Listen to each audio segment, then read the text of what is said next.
जय हिंद बच्चों। आज हम लोग बिहार में कृषि एवं वन संसाधन के बारे में, यानी संसाधन या कृषि कैसा संसाधन है उसके बारे में हम लोग को पढ़ना है, जिसमें हम लोग समझते हैं पहले कि बिहार आखिर है क्या। बिहार के इतिहास में हम लोग जानते हैं कि बिहार क्या है। बिहार बंगाल प्रेसिडेंसी में था, बिहार बंगाल से अलग हुआ, फिर बिहार से उड़ीसा, उड़ीसा से झारखंड, झारखंड से अंत में बिहार आया। तो बिहार क्या है? कृषि प्रधान देश है। बिहार क्या है? कृषि प्रधान देश है। कृषि प्रधान कहने का मतलब है यहाँ पर खेती की जाती है। क्यों? क्योंकि बिहार जो है समतल इलाका है, मतलब मैदानी इलाका है। यहाँ पर खेती करने के लिए अच्छी व्यवस्था है। उसके बाद बिहार में खेती करने का और सबसे उत्तम साधन ये है कि यहाँ पर 12 मास यहाँ पर क्या है, पानी बहती रहती है। जो ये सारी नदियां हिमालय से नदी निकलती है, ये सारी नदियां हिमालय है, जिसमें से मुख्य रूप से हमारी गंगा नदी है, जिसमें 12 महीना पानी रहती है, जिसके कारण यहाँ पर क्या है, नई नई जलोढ़ मिट्टी का निर्माण होता है और खेती की जाती है। तो उसी के बारे में जानना है कि आखिर बिहार क्या है।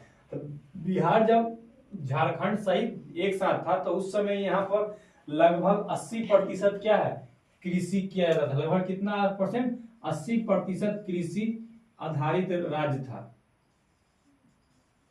कृषि आधारित राज्य था। ठीक है।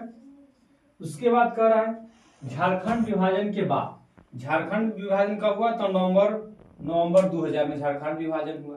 तो झारखंड विभाजन के बाद क्या हुआ है, लगभग 48 से 49% उस वक्त तक कृषि था, लेकिन अभी वर्तमान समय में ये बढ़कर हो गया है 59.37% तक इसका कृषि का क्षेत्र बढ़ गया है। और जिसमें से मुख्य रूप से 4 प्रकार की फसलें बोई जाती है, जिसमें यहाँ पर लोकल भाषा में कोई बोलते हैं भदैया फसल है, कोई अगहन बोलता है, कोई जिसको हम लोग भदई फसल को हम लोग ये क्या बोलते हैं, खरीफ फसल भी कहते हैं। तो ये इस तरह से ये चारों फसल को बांटा गया है। लेकिन मोटे तौर पर हमको याद रखना है कि बिहार क्या है, ये कृषि प्रधान राज्य है। बिहार क्या है, कृषि प्रधान प्रांत है। और इसकी मुख्य उपजाऊ भूमि होने का मुख्य विशेषता है कि यहाँ पर जो नदियां है 12 मास बहती है और अपने साथ नई नई मिट्टी लाती है। और नई मिट्टी जो है वो जलोढ़ मिट्टी है, जिससे क्या है, खेती करने में हमें आसानी होती है। ठीक है। और जलोढ़ मिट्टी जो होती है वो 2 प्रकार की होती है। एक होती है नवीन जलोढ़ मिट्टी, एक होती है पुरानी जलोढ़ मिट्टी। नवीन जलोढ़ मिट्टी को कहते हैं खादर और पुरानी को कहते हैं बांगर। ठीक है।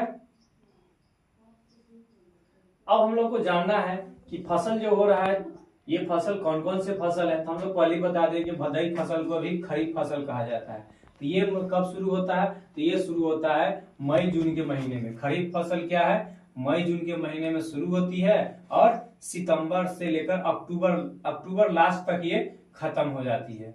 ठीक है, अक्टूबर लास्ट तक ये फसल समाप्त हो जाती है। तो भदई फसल में क्या है, तो हम लोग मोटे तौर पर देखते हैं धान है, बाजरा है, ज्वार है, ये मुख्य फसल है। ठीक है, ये हो गया भदई फसल। रबी फसल क्या है? रबी फसल शुरू होती है, ये हमारी रबी फसल होती है अक्टूबर नवंबर से लेकर के मार्च अप्रैल तक चलती है। ये हमारी रबी फसल है। रबी फसल में क्या होता है? रबी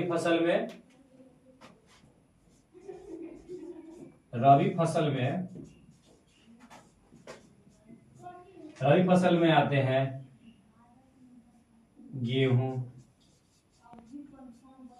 उसके बाद तुम्हारा होगा सरसों, तंबाकू, आलू और हरा सब्जी।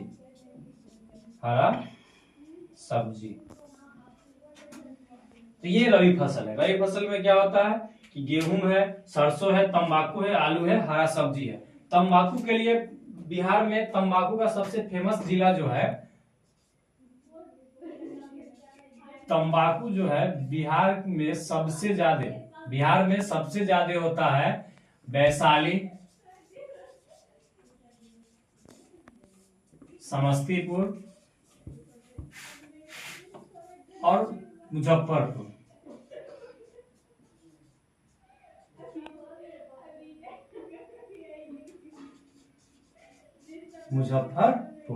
ये 3 जिलों में क्या है, सबसे ज्यादा तंबाकू की खेती होती है। और तंबाकू की खेती जो है ये हमें अमेरिका से लाया गया है। तंबाकू का जो खेती है कहाँ से आया है?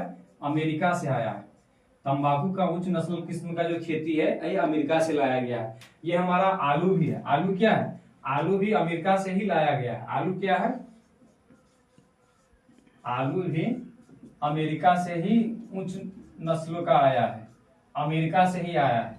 ये दो फसल क्या है? भारत की सबसे प्रचलित और लोकप्रिय फसल है, जिसमें से बिहार में भी आलू होते हैं। आलू क्या है? 12 महीने खाने वाला एक ऐसा सब्जी है जो हर घर में मिलता है। तो आलू क्या है? ये भी अमेरिका से लाया गया है। और तंबाकू क्या है? ये भी अमेरिका से लाया गया है। तंबाकू में बिहार में सबसे अधिक कहाँ उत्पादन होता है? तो वैशाली और समस्तीपुर और मुजफ्फरपुर, ये 3 जगह उत्पादन होता है सबसे अधिक तंबाकू। और तंबाकू केंद्र कहाँ है? तंबाकू अनुसंधान कहाँ है? तो इसके बारे में जान लेते हैं। तंबाकू अनुसंधान